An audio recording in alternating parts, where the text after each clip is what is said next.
สบายดีพี่น้องมื้อนี้ออกัสวันที่2 2026ที่วัดอาจารย์บัววันเมืองอิสบิโทรัฐมินนิโซตาเพิ่นได้มีพิธีตักบาตรในวาระโอกาสบุญเข้าพรรษา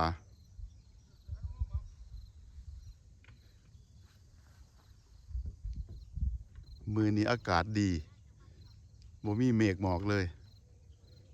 ท้องฟ้าแจ่มใสเนาะแต่ว่าอาจจะร้อน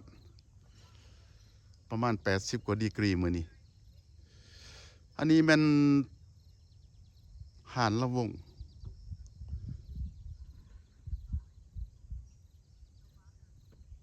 การตั้งหลังคาหรือหยังนี่ปรากฏว่าคือสิเป็นสำเร็จแล้วพี่น้อง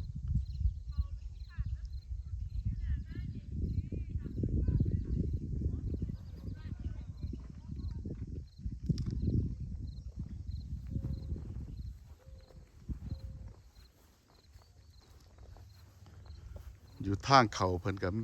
มีสวนดอกไม้เนาะจกงาม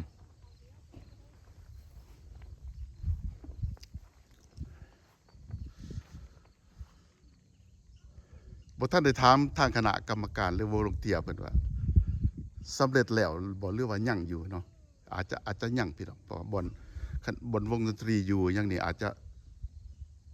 มีการก่อสร้างเติมหรือจังไดอันนี้สร้างวิจิตรบ่ทันได้อินฟอร์เมชันละเอียด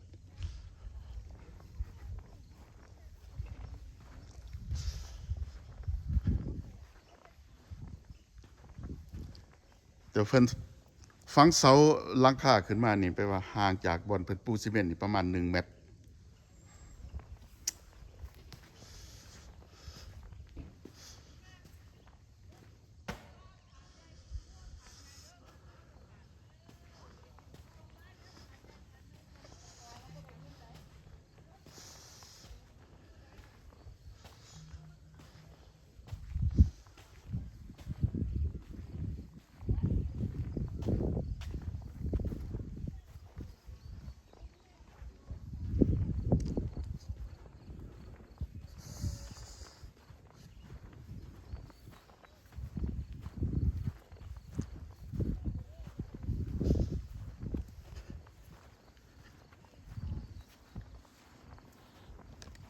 ประมาณ9 โมงเช้า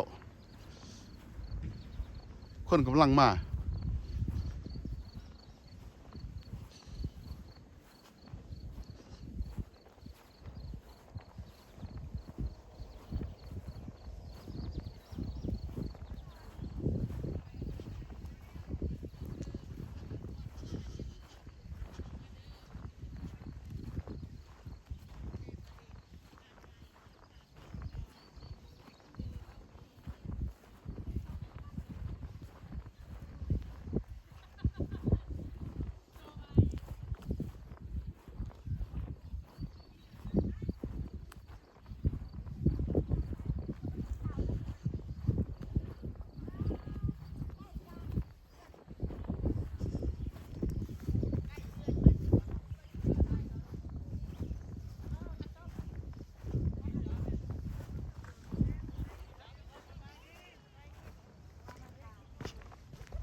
าวนาขอบคุณกินเราเนาะเมื่อนาสาเวลาประชาเวลาอย่างขอบคุณเสีย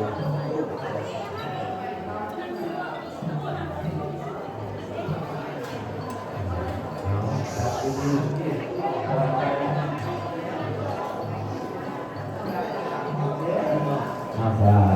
เดชะพระของอิสิกาสัพพัญญาสัพพุโรโกสัพพะโมโกมหาโกสัพพิติโยราโกสัพพะโลกวินาศโกมะโกมะโกมะโนสุขิติกานังโกอายุวันโนสุขังภะลังครอบครัวแม่วัดแก้วพระวงศ์พ่อเปิดลูกหลานมุขนาภูเขาพรรษาหลานนั่งสาวไป300ละนาเอาพวกเขาเศร้าเลิกรัดออกเลิกให้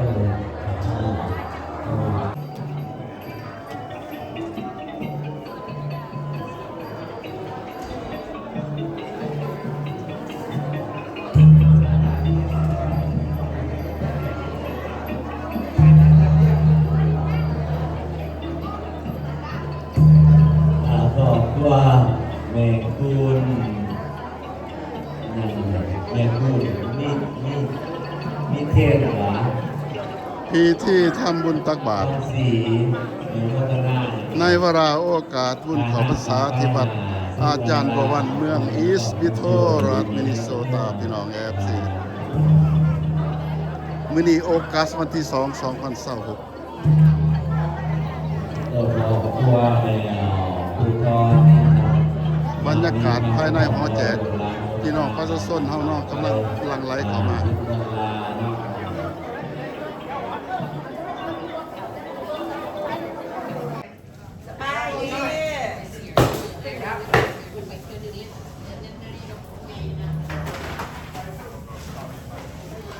ไว้เลยว่าสิโทรหาเจ้าเลยก็เลยเนี่ยเดี๋ยวให้ลูกไปส่ง เขาอยากจะบนทำเนี่ยมันมากันเป็นพี่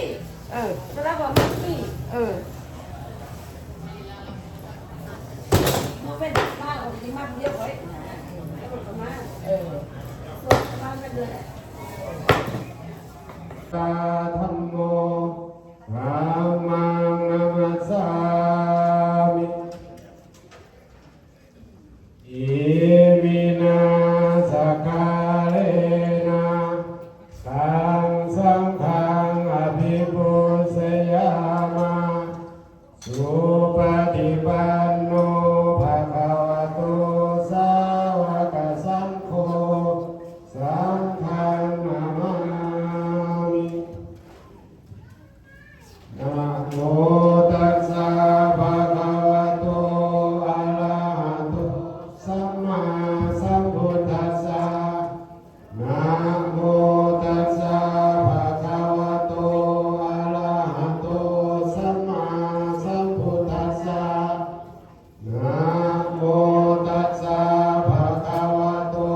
อะระหะโตสัมมาสัมพุทธัสสะ พุทธังสรณังคัจฉามิ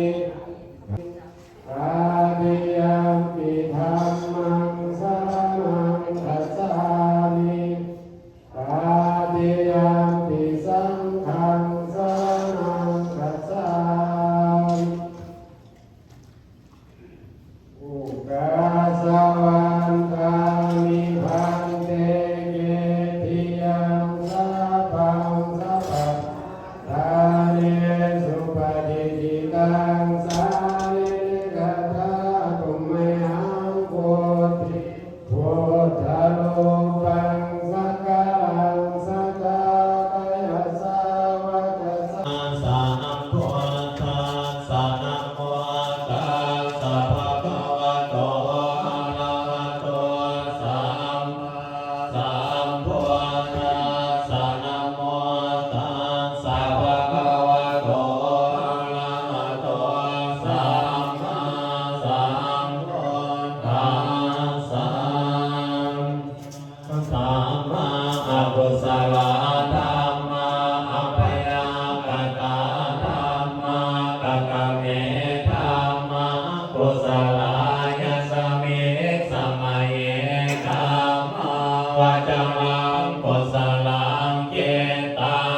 ปันนังโหติโสมนัสสะสห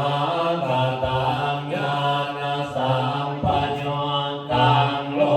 ปาลมานังวาสันทาลมานังวาพันตาลมานังวาลาสาลมานังวาโพธังพาลมานังวาธัมมาลมานังวายังยังวาปานาลาภะตาสเมสมัยปัสโสโหติอาริเกโพโหติเยวาปานาตัสสมิงสมัยอันเยปิอันเดปาติจัสสะโมปันนาเนติเต วัตสังฆาลาโอปะนวายาตาปิโนโอปัสสิตาวานิโรสันติเตสังโอปัสสะโมสุโขสัลลานังคัสสะวิตุติยังปิธรรมังสัลลานังคัสสะวิตุติยังปิสังฆังสัลลานังคัสสะวิตติยังปิโพธังสัลลานังคัสสะวิตติยังปิธรรมังสัลลานังคัสสะวิตติโพธังภะคะวะเตสวากขาโตภะคะวะตาธัมโมสันติติโกสาริโกเอริปัสสิโกโอปันนาติโกปัจจาเวภะคะวะโตสาวกสังโฆสาวเนติปฏิปันโนภะคะวะโตสาวกสังโฆยันติตังยัตตังนิโพธิสังโยกานิกาโพธิสังโยกาเอสังภะคะวะโตสาวกสังโฆอังโฆติตะโพภะตะเสนะมาลังทานาเอต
ยามัตตะโกสะเลนะยัตตัสสะตังปัตตังอภิสังเกตสังโฆโอโส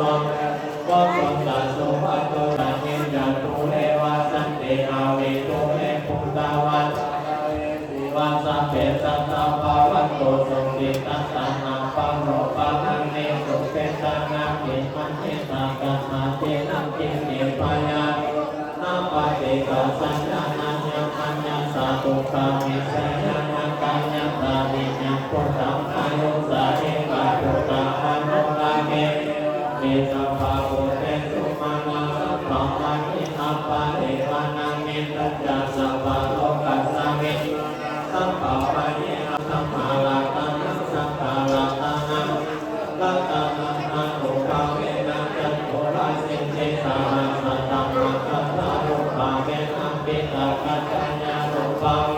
เวนะตาวะกะรูปะเวนะสัพเพเตโลกัสสะเพเตกายะสัพเพเตอัตตาายะสัพเพเตอุปาทานสัพทำตึกเอาบัวเทเอาลงตาเจ้าเอาขันสองขันตั้งข้างหน้าเจ้ามาเอามาทั้งนี้ก็ได้เด้อเด็กขันนั่นก็ได้พอขันนั้นเต็มกับมาทั้งนี้ก็ได้ใส่ขันหักลงตาใส่ขันนั่นก็ได้พอเอาสองขันมันเอาลงตาบอกเงาะเนาะโนตนาเหตุหนทางกับอนาหันวง$200เนาะวงสีเขียวนี่เนาะโอเคคนขับคน เอา ดู ตัวยังเทปเอาจากเอาเน่งซ้ายไปทั้งนี้เน่งซ้ายไปใส่ต้นอันนี้เน่งซ้ายตัวยังเทปนี่นี่นะนี่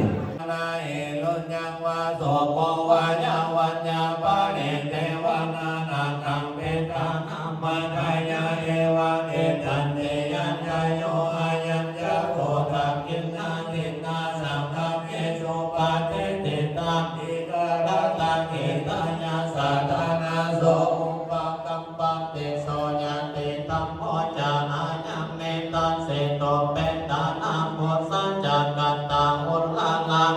ปัญจภิกขุนังมานุปาตินังตุเมเยปุญญังปัสสุตังนาปะกันเทสัพเพสัตตาอเมลาวันตุสัพเพสัตตาอัปญญาปัสสังโตสัพเพสัตตาอนิกาวันตุสัพเพสัตตาสุเกมพระนังปาลิหารันตุสุเกสุขีบริหารสิตมา โมเลสากายานังนันทิวัตโนเอวังกวังวิสัยโยโหเอสัยยัสวมนามังกะเลอัปปลาสิตาปนังแกสิเสปัตตังมิโภกันอันพิเศษแกสาปะโพธานังอาคาปะโตปะโมทันสุนังกตังสุมังกาลังสุปะปัสสังสุโมเตตังสุขันโนสุโมตนสุเยตังโพมัจจาเอสุปัฏฐากินังกายตัมมังวันกัมมังปัฏฐากินังปัฏฐากินังมโนกัมมังปะเนติ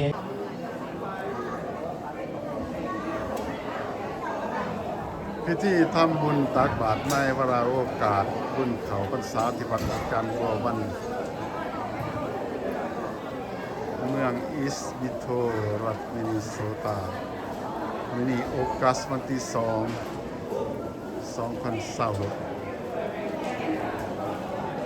ก็ได้สิ้นสุดลงแล้วเป็นนี้ต้นญาติโยมกำลังพากันหับทานอาหาร